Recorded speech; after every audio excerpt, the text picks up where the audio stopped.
V4U media நேயர்களுக்கு வணக்கம். September 20ஆம் தேதி வேட்டையனோட டீசர் வெளியீடு நேரு உள் விளையாட்டு அரங்கில் மிக சிறப்பாக நடந்தது. லைக்கா புரொடக்ஷன் தயாரிக்க, ஞானவேல் இயக்க, சூப்பர் ஸ்டார் அமிதாப் பச்சன், ஃபகத் ஃபாசில், ராணா, மஞ்சு வாரியர், துஷாரா விஜயன், கிஷோர், ரித்திகா சிங், அபிராமி, ரோஹிணி இன்னும் பலர் நடித்த வேட்டையனோட டீசர் மிக பிரமாண்டமான முறையில் நேற்று வெளியிடப்பட்டது. வெளியிடப்பட்ட குறுகிய நேரத்தில் 36 லட்சம் வாசகர்களை கடந்து மிக வேகமாக ட்ரெண்டிங்கில் போயிட்டுருக்கு. நேற்று நடந்த இந்த ஒரு நிகழ்ச்சி இனி ஒரு சினிமா ரசிகனாக என் பார்வையில் மிக மிக மிக ஆர்ப்பாட்டம் ஆரவாரம் நிறைஞ்சு இருந்தது. இது எல்லாருக்கும் சாத்தியமா அப்படிங்கிறது ஒரு கேள்விக்குறி.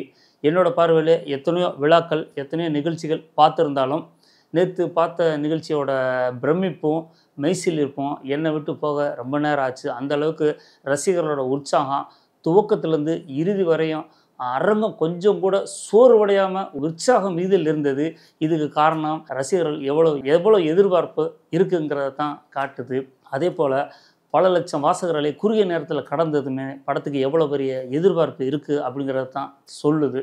இந்த விழா நிறைய நடிகர்கள் நிறையா தொழில்நுட்ப கலைஞர்கள், திரையுலக பிரமுகர்கள் எல்லாம் வந்திருந்தால் கூட ரசிகர்களோட உற்சாகம் தான் இந்த நிகழ்ச்சிக்கு மிகப்பெரிய பலமாக இருந்தது. அதை தாண்டி சூப்பர் ஸ்டாரோட வார்த்தைகள், அவர் பேசிய விதங்கள் ரொம்ப நமக்கெல்லாம் அவ்வளவு உற்சாகத்தை கொடுத்தது. படம் எப்படா வரும் அப்படிங்கிற ஒரு வேகத்தை கொடுத்தது. இயக்குனர் ஞானவேல் சொன்னார்னு சொல்லி தலைவர் ஒரு வார்த்தை சொல்லியிருப்பார். எனக்கு ஒரு பெரிய நடிகரை நான் மிஸ் பண்ணிட்டேன், 6லிருந்து 60 வரை, முள்ளும் மலரும், புவனா ஒரு கேள்விக்குறி, இப்படிப்பட்ட படத்தில் ஒரு மிகச்சிறந்த நடிகரை தமிழ் சினிமா இழந்துருச்சோ, அவங்கள நான் மறுபடியும் கொண்டு வரப்போறேன்னு ஞானவேல் சொன்னதை ரஜினி சார் மென்ஷன் பண்ணது மிக அழகாக நகைச்சுவையாக சொல்லியிருந்தார். பொதுவாக சினிமாவில் ஒரு வெற்றி வந்ததுக்கப்புறம் அவங்க பாதை வேறு மாதிரி போயிடும்.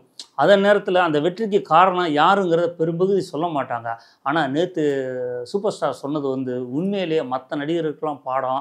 அவரோட உள்ளம் எவ்வளவு வெள்ளையாக இருக்குது அப்படிங்கிற ஒரு விஷயத்த நான் வெள்ளந்தியை மனசு அப்படிங்கிறத நேற்று சொல்லும்போது இது ஆச்சரியப்படுறதுக்கு ஒன்றும் இல்லை. இருந்தாலும் அதை சொல்கிறதுக்கு ஒரு மனசு வேணும் அப்படிங்கிறது தான். இவர் இயக்குனர் சொன்னதை ரஜினி சார் ஒரு நகைச்சுவை சொன்னார். 6லிருந்து 60 வேணுமா, பூனா ஒரு கேள்விக்குறி வேணுமா, முள்ளு மலர் வேணுமா, அதுக்கெல்லாம் ஒரு கதை சொல்லட்டுமான்னு சொல்லி சொன்னார். முள்ளு மலரில் என்னோடய பங்கு எதுவுமே இல்லை, எல்லாமே மகேந்திரன் சார் தான், அதில் என்னோடய பங்கு மிக குறைவு தான் அப்படிங்கிறத சொன்னார். அதே மாதிரி 6லிருந்து 60 பேரில் நான் பாதியிலே ஓடிட்டேன், என்னை சமாதானம் பண்ணி கூப்பிட்டு வந்தேன்னு சொன்னாங்க. ஸோ அதே மாதிரி பூனா ஒரு கேள்விக்குறிலையும் பக்கம் டயலாக் என்னால் முடியாது, அதுவும் வேணாம் சொல்லிட்டேன் அப்படின்னு சொன்னார்.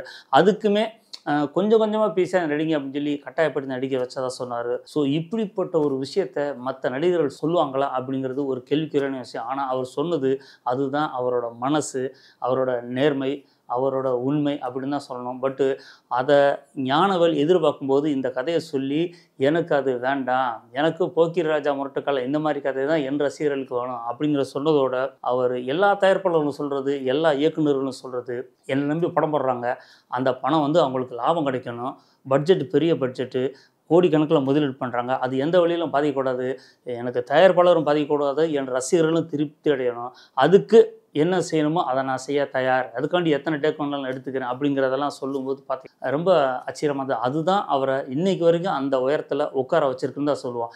என்னை பொறுத்த வரைக்கும் சினிமா விமர்சகனா, சினிமா பார்வையாளனா 2 விஷயங்கள் தான். நிகழ்ச்சிக்கு மிகப்பெரிய பலம் ரசிகர்கள், அதை தாண்டி இவரோட உரையாடல், இது 2 தான் நிகழ்ச்சியை வேறு லெவலுக்கு கொண்டு போச்சு. அதை தாண்டி லைக்கா நிறுவனம் இந்த பெரிய சப்போர்ட் பண்ணாங்க. ஏன்னா லைக்காவை எல்லாருமே லைக் பண்ணுற ஒரே ஒரு விஷயம் கேட்டிங்கன்னா, அவங்க எந்த ஒரு விஷயத்தையும் சமரசம் இல்லாமல் செலவு பண்ணுவாங்க. ஏன்னா அதை சூப்பர் ஸ்டார் மேடையிலே சொல்லியிருந்தா கூட இந்த நிகழ்ச்சிக்கு அவங்க பண்ணுற செலவு, வர்றவங்களை உபசரித்த விஷயம் எல்லாருமே அவங்களுக்கு, எல்லா பத்திரிக்கையாளராக இருந்தாலும் சரி, டெக்னீஷியனாக இருந்தாலும் சரி, அவங்களுக்கெல்லாம் அவங்க காட்டின அந்த வழித்தடங்கள் எல்லாமே ரொம்ப சரியாக பண்ணியிருந்தாங்க. அந்த லைக்கா நிறுவனத்துக்கு இந்த நேரத்தில் எல்லா ரஜினிகாந்த் ரசிகர்கள் சார்பாக நான் நன்றியை தெரிவிச்சுக்கிறேன். இந்த விழா சிறப்பாக நடத்தி கொடுத்தாங்க. இந்த படம் எதிர்பார்ப்பு ரசிகர்கள் ரொம்ப ஆழ்வாக எதிர்பார்த்துட்டு இருக்காங்க. அக்டோபர் 10 ஆயுத பூஜையை நெருக்கி இந்த படம் வெளியிடப்பட்டாலும் ரசிகர்களை பொறுத்த வரைக்கும் அன்றைக்கி தான் தீபாவளியாக கொண்டாடப்படும் அப்படிங்கிறது என்னோட நம்பிக்கை. இந்த வீடியோ பிடிச்சிருந்தால் லைக் பண்ணுங்கள், கமெண்ட் பண்ணுங்கள், ஷேர் பண்ணுங்கள், பெல் பட்டனையும் அழுத்துருங்க. சூப்பர் ஸ்டார்னு ஒரு உயர்வான கருத்தை சொல்லியிருந்தார். அவர் சினிமாவில் எப்படி கஷ்டப்பட்டு வந்தார் அப்படிங்கிறது எல்லாத்துக்கும் தெரியும். அதேபோல் அமிதாப் பச்சன் எப்படி கஷ்டப்பட்டு வந்தாருங்கிறத சொன்னார். அது சொல்லும்போது வந்து இதுதான் முதல் முறையாக நானும் கேள்விப்பட்டிருக்கேன். ஏன்னா அமிதாப் பற்றி நிறைய விஷயங்கள் நம்ம கேள்விப்பட்டிருந்தா கூட இந்த செய்தி வந்து மிகவும் புதுமையாக இருந்தது.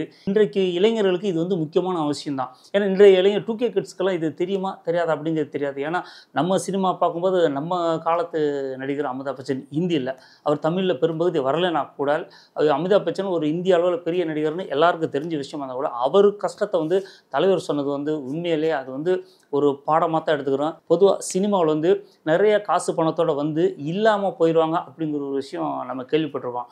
அமிதாப் அவர்கள் வந்து வீடெல்லாம் இழந்து பல்பொடி விளம்பரம், காப்பி விளம்பரம், சின்ன சின்ன விளம்பரங்கள் அடித்து அதே இடத்துல இழந்ததை மீட்டெடுத்தார் அப்படிங்கிறது சொல்லும்போது வந்து ஒரு நம்பிக்கைக்கும் தன்னம்பிக்கைக்கும் விடாமுயற்சிக்கும் ஒரு உதாரணமாக தான் சொல்ல முடியும். அதை தாண்டி தலைவர் 73 வயசில் தலைவருக்கு இப்படிப்பட்ட ரசிகர்கள் மிகப்பெரிய படைபலமாக இருக்கிறது வந்து பெரிய கொடுப்பனை, எல்லாத்துக்கும் ஒரு மகிழ்ச்சியை சந்தோஷத்தை கொடுக்குற ஒரு விஷயம்.